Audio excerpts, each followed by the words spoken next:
Bien, je me tourne maintenant vers Enguerrand de Carvalho, qui est le président d'Axon Group. Bonjour Enguerrand. Bonjour Philippe, bonjour Arnaud. Vous essayez de nous apprendre un petit peu à mieux maîtriser notamment les grands enjeux de l'informatique, et l'un d'entre eux, c'est le cloud.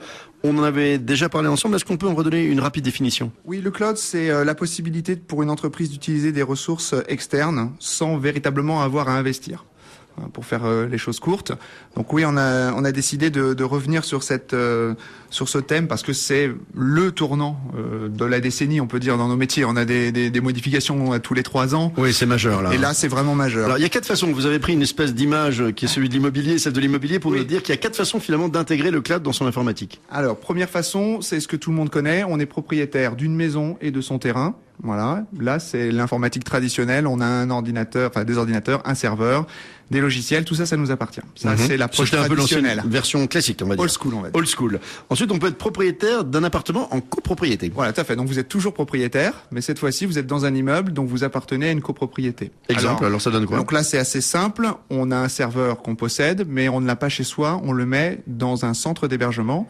Donc, on est en mode hébergement. C'est quelque chose. Ça préfigurait un peu le cloud, là. Ça préfigure. C'est plutôt pour soit des entreprises déjà de taille un peu plus importante, soit pour des prestataires de services informatiques. Alors, la troisième option que vous avez identifiée, c'est qu'on loue un appartement. Voilà. Là, on commence à rentrer dans le vif du sujet. Alors, louer un appartement, ça veut dire que vous n'êtes pas propriétaire de votre appartement, donc vous n'êtes pas propriétaire du serveur, pour dire les choses clairement. Oui. Mais par contre, vous êtes propriétaire de vos meubles et vous les décorez, vous agencez comme vous voulez. Donc c'est quoi les meubles, par exemple? Les logiciels. Donc vous êtes propriétaire de vos logiciels et vous les installez sur ce serveur qu'un hébergeur va mettre à votre disposition. Quatrième option, on loue une chambre d'hôtel. Alors là, carrément, donc là, soyons précis. Alors oui, ça va du YMCA à la super chambre, donc 5 étoiles. Du Hotmail de base jusqu'à une solution un peu plus costaude. Oui. Donc ça veut dire que là, on est propriétaire de rien, ni du serveur, ni des logiciels, et on consomme vraiment à l'usage. C'est ce que les gens entendent par cloud computing. C'est vers ça qu'on va. C'est vers ça qu'on va. Alors, on va vers le point d'avant et celui-ci. Alors, très concrètement, une fois qu'on s'est dit ça, comment est-ce que je mets en œuvre? Alors, j'ai fait un parallèle avec l'immobilier, mais il y a une énorme différence entre l'informatique et l'immobilier, c'est que l'informatique, ça a une forte obsolescence. L'immobilier, les gens, de plus en plus en France, investissent dans la pierre, on pense que c'est une valeur refuge. Plus ça vieillit, plus ça vaut en plus. Voilà, nous, c'est tout l'inverse. Là, c'est un peu l'inverse, oui. Donc, il faut effectivement ne pas être propriétaire, c'est le meilleur des moyens. Donc, aujourd'hui, le cloud, c'est... On va se mouiller un petit peu parce que tout le monde en parle, donc on va essayer de dire qu'est-ce qu'il faut faire. Pour moi, il s'agit d'être, je vais louer un appartement, donc je vais louer un serveur, je vais pas m'occuper de ce serveur, je vais pas m'occuper de sa maintenance, etc. Par contre, je vais y installer mes logiciels. Ça, c'est une première partie. Là, vous parlez quoi? Ça dépend quand on a une PME entre 15 et 60 salariés. D'accord, l'essentiel des entreprises françaises. Ouais. D'accord.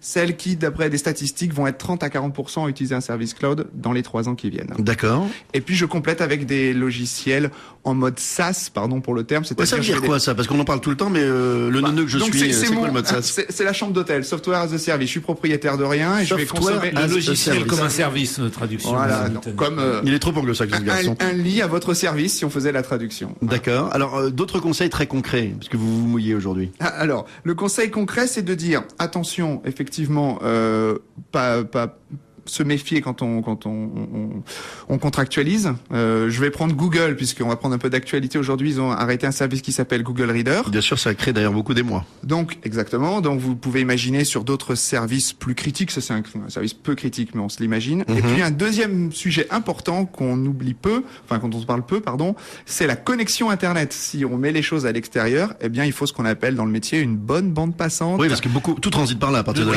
Le débit, effectivement, pour travailler sur. C'est comme dans le commerce, l'emplacement. Là, c'est le débit. C'est ça l'idée. Napoléon disait à l'amour comme à la guerre, il faut se voir de près, mais peut-être que le cloud, c'est aussi un des problèmes, c'est qu'on met tout à l'extérieur, donc il faut garder aussi la proximité. Prestataire informatique, vous savez, Philippe, que j'aime bien le redire aussi. Je sais bien, mais vous n'évoquez pas un sujet qui me paraît aussi important, c'est la confiance. Est-ce qu'on peut avoir totalement confiance quand on met l'ensemble de sa vie, de son informatique, de ses données chez les autres? Ou est-ce que finalement c'est pas plus dangereux que les mettre chez soi, on risque de les perdre à tout moment parce qu'elles sont mal sécurisées, etc. Parce qu'il y a aussi ce problème-là. C'est pas bientôt fini ma séquence, non? Non, allez-y. Non, pas de joker. Mince alors. Pas de joker dans l'entreprise BFM.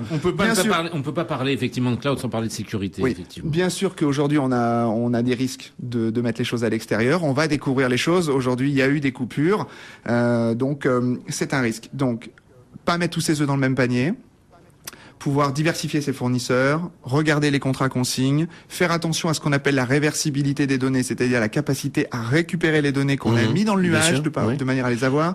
la sauvegarde. Voilà. Mais Ça, les c'est- gens ou les entreprises, les structures à qui je confie mes données, est-ce que je peux avoir systématiquement confiance?